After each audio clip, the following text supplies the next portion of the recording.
Today we talk about embryo grading. How do you decode that embryo report card? I'm Dr. Mark Amos, and this is Taco About Fertility Tuesday.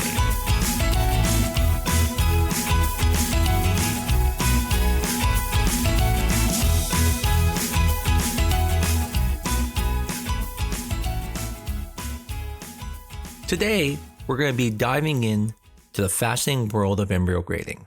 We're going to talk about what does the grading mean on the potential of it implanting, and does it mean that your child's going to be a genius or not a genius? We're going to talk about how grading is impacted by doing PGT and knowing if they're euploid, meaning genetically normal. As a patient, these report cards are very scary, and a lot of people are very worried that they won't get pregnant from them, or it could mean that they could have an unhealthy baby. Today, we're going to break down these myths and give you some clarity. So let's decode these microscopic report cards and understand what grades like A, B, C really mean for an embryo's journey in the world of IVF. So the first part here is understanding what embryo grading is. It's essentially a way for us to discuss how the embryo looks, and that can be associated with pregnancy rates, meaning implantation and then being pregnant. But where some of the anxiety can come from is that there are different ways to grade embryos. Some clinics may use a system called the Gardner system, which uses A, B, C. Other places may use something similar where everything is broken up into thirds, but uses good, fair, poor. And then others might use a system called the Marius system, which has A, B, C, D, E, F, where everything isn't broken into thirds, but instead it's broken into 1/6 basically. To better understand that, think of, let's say, if you're grading people and trying to figure out who are the prettiest people. If you use the grading system of 1, 2, 3, everybody would have to be put in those. So 1, let's say being Brad Pitt, would be the best, and 3 would be Carrot Top. And so it really limits how you can put people in those categories. Versus if you have 1 through 10, Carrot Top can be 10, and I don't have to be a number 3. I can be a 3 now, and it doesn't mean the same because the grading is spread out more. So one of the things is when you have an ABC or a good, fair, poor, you're limiting your grading to just those 3 categories. And that does make it more difficult because you have to put everything into those. And so some systems like to use a grading system that spreads it out more, allowing you to really tease out the best from the best and the worst from the worst. Now, when we think of grades, we think of like when we were in high school. A's are better than B's, B's are greater than C's, and so forth, just like good is better than fair and fair is better than poor. But the question is, what is the potential of the embryo and what does it mean for the embryo? Because we're told in school if we have straight A's, we're probably going to do very well in college. But that's actually not true because there are people who do very well in school and don't do very well then in college. And that's when people do other type of tests to figure that out. But before we go there, let's delve in this a little bit more. So just like grades, if someone has an A, a B, or a C, you know they can still be successful in life. They may do great in college. I have many friends who didn't do well in high school and did great in college. Well, the same thing goes with an embryo. An A may do better than a B, and a B may do better than a C, but it doesn't mean that they can't work even if they're a C. Now, statistically speaking, yes, embryos that are A do better than Bs and Cs. That is true. So you don't have to lose hope if you have an embryo that's a B, but you do need to be concerned compared to if it's a C, because in that situation, it's the lowest of the low. Now, at our clinic, we use the Marius system, so our Cs would be equivalent to like a B at another clinic. And that's because our system is spread out more, so we're able to grade things a little bit different. Now, other systems with the ABC, usually they don't freeze embryos at C or embryos in the poor category because those are the worst. Sometimes to get around that, what they'll do is they'll combine those. So they'll call it like a C plus. And so they don't freeze the C's, but they'll freeze the C pluses. Or in the good, fair, poor, they'll say a fair poor. That way it's not the poor, so they can still freeze it. Why this is important is you need to know what grading system you're using. So many of our patients get scared because they read online how bad C embryos are, and then we have to explain them, but ours goes all the way down to F. So C isn't as bad as they thought. Matter of fact, our C pregnancy rates are very good. So if your clinic says C, then don't worry about it. First, find out what their grading system is. If their grading system only goes to C, then yes, that is concerning. But there's a little twist in this story. And that twist is that you can then go and biopsy these embryos, and then you can test them to find out if they're euploid. Euploid meaning genetically normal. And what's interesting is when you find out they're normal, things start to change a little bit. So this would be equivalent to saying if Sally and John were both in high school, and let's say Sally ended up having B's, and John had all A's, well, then we're all thinking John's probably going to do a lot better than Sally. But what's interesting, if you knew Sally's IQ score or maybe her SAT scores, you may actually know that Sally's going to be more successful because now you went and you standardized the test. And so you have inside information now to know it doesn't matter about those grades because we know something more important. That in a standardized test or in the IQ score, she's going to do better than John. See, in academics, grades matter, but what's interesting is grades really are not very predictable if someone's going to be successful when grades are looked at in high school versus the real world. But when you do take standardized tests that include like IQ scores, SAT, ACT, they are much more predictable. Well, that is exactly what happens with embryos. And so why is that? Well, because when you're looking at ABC, we're looking at morphological findings. And when someone's younger, such as let's say under 25, almost every embryo is good. So the ABC is just talking about how the cells looked, which we'll get into a little bit more here. And that helps with implantation. But if the embryo is abnormal, it's not going to work. So when you're young, they're almost all good. So the grading kind of works. But when you get more mature, most of the embryos are abnormal. So an A means nothing if the embryo is abnormal. It's like having straight A's in high school and having the worst scores on SAT. You're probably not going to be successful. Well, the same thing happens with the embryo. And what's interesting is then when you get the euploid score, the ABC starts to not have as much importance now. Now, there's no question A's still do better than B's and C's, but it's much less. So what that tells us is the reason the A's do better than B's and C's without testing is that because more of the A's end up being genetically normal. And then more B's than C's are genetically abnormal.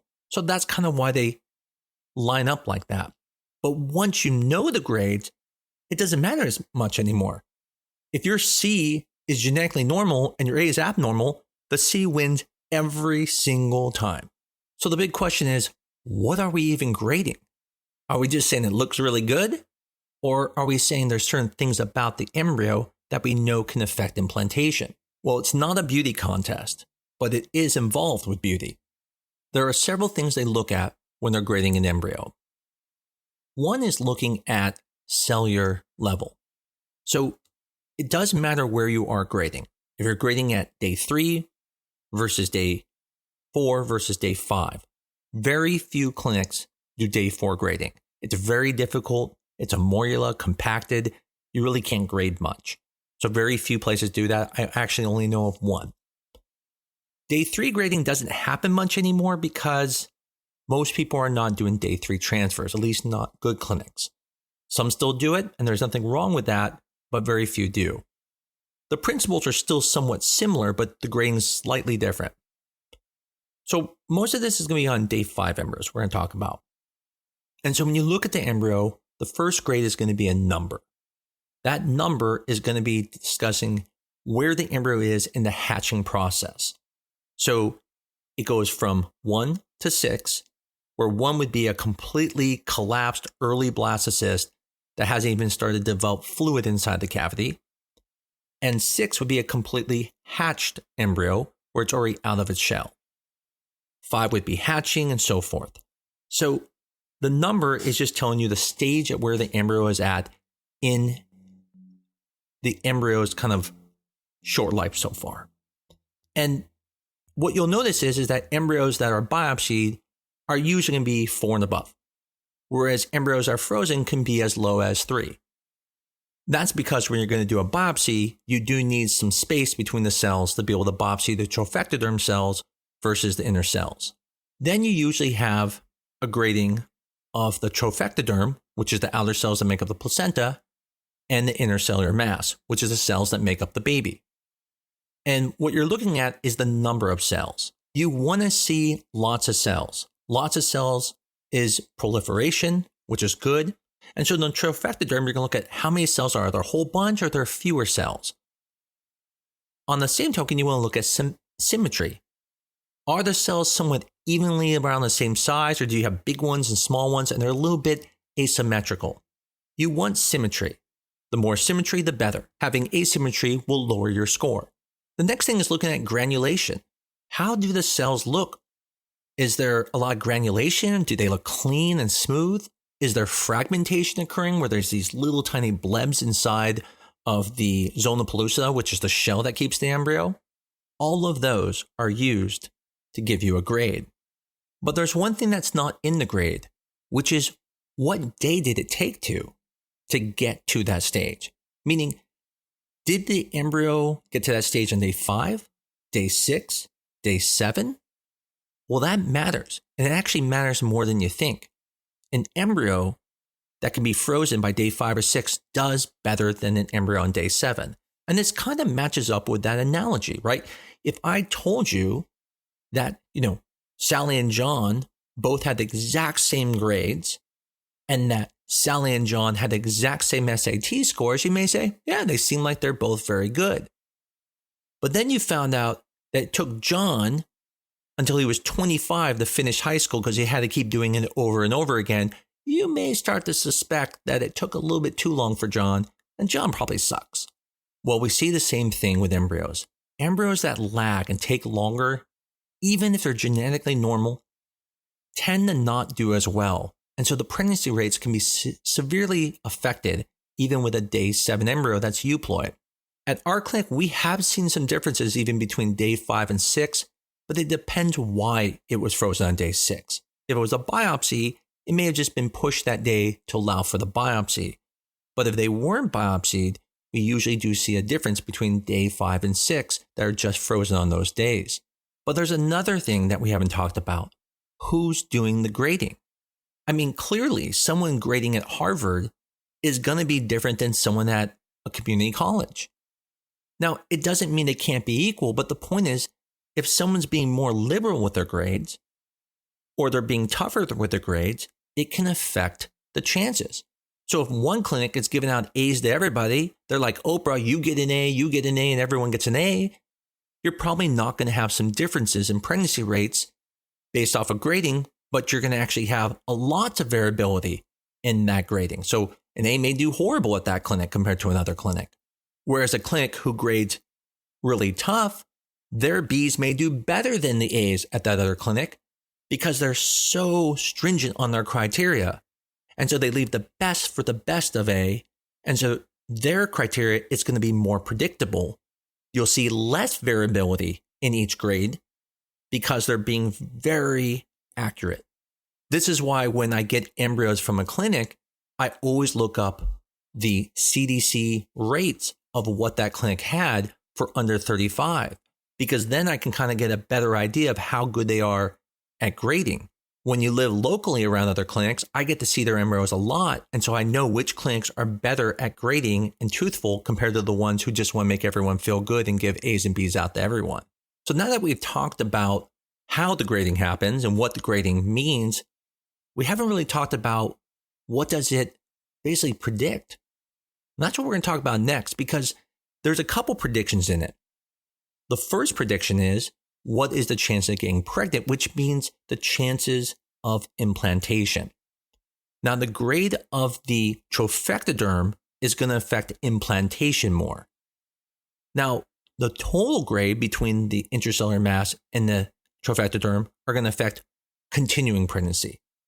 What I mean by this is if you have an embryo that is BA and you have another embryo that is AB, technically the BA embryo has a better chance at implantation because its trophectoderm is a little bit better than the other one, which has the B score. Whereas the AB has a better intracellular mass, which means the baby is doing better. Now, keep in mind, this is not predictive to the T. So don't feel like you need to use a BA embryo if you want to use your AB embryo because you're picking a gender. Pick the embryo you want. The point is that I want you to understand what each of those letters mean when they're referring to the different tissues.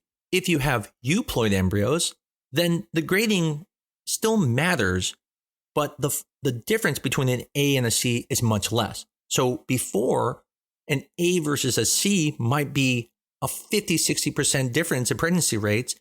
Now it might be a difference of 10 to 20 because now you're only putting back the normal embryos. So the grading kind of doesn't matter anymore. It just matters about the implantation and the quality of it continuing to a clinical pregnancy. But what about the IQ of the baby, the health of the baby? Does it matter? I mean, does having an AA embryo mean you're going to have the next Einstein? Or does having a CC embryo doesn't mean you're going to have Homer Simpson as your son? The point is, the embryo grade does not in any way predict the IQ of your kid or the health of your kid. You can have an AA embryo and your kid may not be the next Einstein. Your AA embryo could have a child that has medical problems later in life. So it's very important. Don't be worried about the grade and how your baby is going to be. It's just a measure of the implantation potential leading to a pregnancy and eventually a live birth. In the end, just like in school, grading has some association and some minor predictive value. But to go the next step, you need things like standardization to figure out the differences between embryos, which is what PGT is, pre-genetic testing. And it's important to understand that prior to PGT, the grading can change between different schools, such as Harvard and community college, and different clinics. And additionally, teachers can make differences in gradings. And so who's grading can make a difference as well, just like it can be between different clinics or even embryologists in the clinic. But usually that variability is very minor between the embryologists. In the end, the grade of the embryo is not going to determine if your child is intelligent, not intelligent, healthy or not healthy. It is purely there to help us determine which embryo is the best embryo to put back to help you have the highest chance of success on your first embryo transfer. Even with a euploid embryo, it is not prophecy that that embryo is going to implant. There are other things that could be going on, which we'll save for a further episode. So whether you're holding a report card with an A, or if you're holding a report card with a C, know that the story of life has many chapters, and the grade is just the beginning. I can assure you I have many, many stories of patients getting pregnant with C's, and I have some patients not getting pregnant with A's, which would be the equivalent in the other categories of A versus B and good and fair, meaning at our clinic, we do transfer C's, which is our lowest grade. In those grading systems, B sometimes is the lowest grade that they'll transfer, or fair will be the lowest grade that they transfer. But the point is, even embryos that had lower grades still ended in live births. If you did PGT testing and know you have a euploid embryo, well then throw that report card out the window. It just really doesn't matter as much anymore. Hopefully this was a useful episode for you.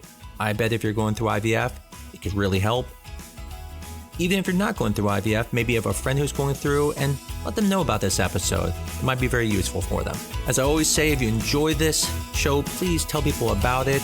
Give us a 5-star review on your favorite medium if you love it. And most of all, keep coming back. I look forward to talking to you all again next week on talk about Fertility Tuesday.